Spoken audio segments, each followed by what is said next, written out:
വാണിജ്യ ആവശ്യങ്ങൾക്കുള്ള പാചകവാതക വില വർദ്ധിപ്പിച്ച കേന്ദ്ര സർക്കാർ നടപടിക്കെതിരെ all Kerala caterers association Kottayam ജില്ലാ കമ്മിറ്റിയുടെ നേതൃത്വത്തിൽ പ്രതിഷേധം സംഘടിപ്പിച്ചു. കോട്ടയം ഹെഡ് പോസ്റ്റ് ഓഫീസിന് മുന്നിൽ നടന്ന പ്രതിഷേധ ധർണ Kottayam municipal chairman MP Santhosh Kumar ഉദ്ഘാടനം ചെയ്തു. വാണിജ്യ സിലിണ്ടറുകളുടെ അടിക്കടിയുള്ള വിലവർദ്ധനവ് മൂലം കാറ്ററിംഗ് മേഖല വൻ സാമ്പത്തിക പ്രതിസന്ധിയാണ് നേരിടുന്നത്. സാധാരണക്കാരായ തൊഴിലാളികളെയും സംരംഭകരെയും ബാധിക്കുന്ന ഈ നടപടിയിൽ നിന്ന് കേന്ദ്ര സർക്കാർ പിന്മാറണമെന്ന് അസോസിയേഷൻ ആവശ്യപ്പെട്ടു. ഗ്യാസ് സിലിണ്ടറിൽ റീത്ത് വെച്ച് മുദ്രാവാക്യ വിളികളുമായി ഗാന്ധി സ്ക്വയർ ചുറ്റി പ്രതിഷേധ പ്രകടനമായിട്ടാണ് പ്രതിഷേധക്കാർ ഹെഡ് ഓഫീസിന് മുന്നിലെത്തിയത്.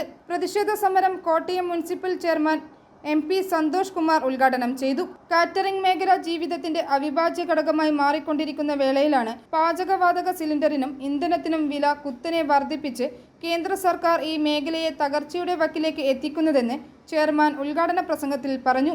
നമുക്ക് ജീവിതത്തിലെ അവിഭാജ്യ ഘടകമായി ഈ മേഖല മാറുകയാണ്. ആ മാറുമ്പോഴാണ് ഇടുത്തി പോലെ നമ്മളുടെ ഗ്യാസിന് വില കൂട്ടി ഈ രംഗം നിശ്ചലാവസ്ഥയിലേക്ക് മാറുന്ന സാഹചര്യം ഉണ്ടായത്. നമുക്ക് വലിയ ബുദ്ധിമുട്ടുണ്ടാകുക. ഇവിടെ നമുക്കറിയാം, എനിക്കറിയാവുന്ന ആളുകളടക്കം ഹോട്ടലുകളടക്കം നടത്തുന്നവർ അല്ലെങ്കിൽ കാറ്ററിംഗ് സർവീസ് നടത്തുന്നവരടക്കമുള്ളവർക്ക് ഗ്യാസിന് വില വർദ്ധിച്ചപ്പോൾ, പെട്രോളിയത്തിന്റെ ക്രൂഡ് ഓയിലിന്റെ വില ഉയർന്നപ്പോൾ ഗ്യാസ് കിട്ടാക്കനിയായി മാറുന്നു. അതോടൊപ്പം ഗവൺമെന്റ് വലിയ നിയന്ത്രണം സെൻട്രൽ ഗവൺമെന്റ് കൊണ്ടുവന്നിരിക്കുക. ഗ്യാസ് ബുക്ക് ചെയ്യുന്നതിന് അത് നമുക്ക് വാസഗ്രഹങ്ങൾക്ക് പോലും ബുക്ക് ചെയ്യുന്നതിന് നിയന്ത്രണം ഏർപ്പെടുത്തിക്കൊണ്ട് മുമ്പോട്ട് പോകുന്ന ഒരു കാലഘട്ടത്തിൽ ഇതിനൊക്കെ നിയന്ത്രിക്കാൻ പോകുമ്പോൾ നമുക്ക് ഈ മേഖലയിൽ വലിയ ഗുരുതരമായ പ്രതിസന്ധി ഉടലെടുത്തുകൊണ്ട് പോവുകയാണ്. AKCA ജില്ലാ പ്രസിഡന്റ് സജി ജേക്കബ് അധ്യക്ഷനായിരുന്നു. അതിന്റെ ഇരട്ടിയോളം 100% വർദ്ധിച്ച ഒരു സാഹചര്യമാണ് നമുക്കിന്നുള്ളത്. ഈ സാഹചര്യത്തിൽ ഈ ബിസിനസ് മുന്നോട്ട് കൊണ്ടുപോകാൻ ബുദ്ധിമുട്ടുണ്ട് എന്നുള്ളതാണ് അതിന്റെ സത്യം. നമ്മുടെ സാധാരണക്കാരായ ജനങ്ങളിലാണ് ഇത് ഏറ്റവും കൂടുതൽ ബാധിക്കുന്നത്.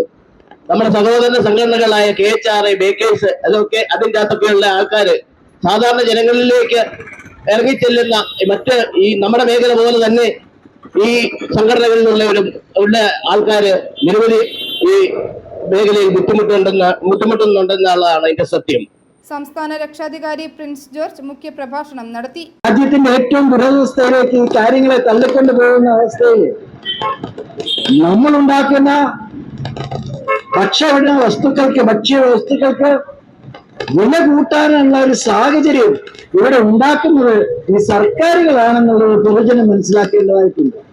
ഇവിടുത്തെ ജനങ്ങളുടെ മുമ്പില് ഈ വിഷയമായി നിങ്ങൾ കടന്നു വരുമ്പോൾ പൊതുജനം വിചാരിക്കേണ്ടതുണ്ട്, നിങ്ങൾ തെരഞ്ഞെടുക്കുന്ന, നിങ്ങൾ ഭരണത്തിലേക്ക് അയക്കുന്നവരുടെ ഉത്തരവാദിത്വത്തിന്റെ പ്രയാസങ്ങൾ കൊണ്ടുകൊണ്ടും അല്ലെങ്കിൽ അവർ ഈ രാജ്യത്തിന്റെ സാമ്പത്തിക സ്ഥിതിയോ ഇവിടുത്തെ വ്യവസായത്തിന്റെ കാര്യങ്ങളോ മനസ്സിലാക്കാതെ എടുക്കുന്ന ഇത്തരം തീരുമാനങ്ങൾ വലിയ പ്രതിസന്ധിയിലേക്ക് പല വ്യവസായങ്ങളെയും കൊണ്ട് എത്തിക്കുമെന്നുള്ളതാണ്. ജില്ലാ സെക്രട്ടറി ബിജു തോമസ്, KHRA സംസ്ഥാന സെക്രട്ടറി പ്രതീഷ്, AKCA സംസ്ഥാന vice president Manoj Madhavassery, bakers association ജില്ലാ പ്രസിഡന്റ് റോയി പാല, വ്യാപാരി വ്യവസായി ഏകോപന സമിതി president AKN Panicker, municipal councillor TC Roy എന്നിവർ സംസാരിച്ചു. i4 news, Ettumanoor.